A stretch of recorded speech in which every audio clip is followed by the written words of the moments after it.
Here's how to change the headlights on a 2018 or newer Volvo VNL to high-powered LED United Pacific headlights. Before you start, first check to make sure all headlight operations function normally. Then make sure all headlight functions are powered off.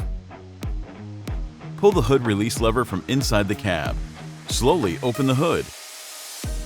Unbolt the 3 bolts and remove the splash shield. Unbolt the 4 nuts holding the headlight. Unplug the truck harness from the headlight. Remove the headlight from the hood. Carefully push the new headlight in.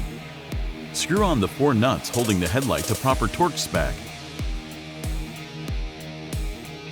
Connect the truck harness to the new headlight. Check to make sure all functions work properly. Reinstall the splash guard and screw in the 3 bolts holding the splash shield to proper torque spec. Close the hood.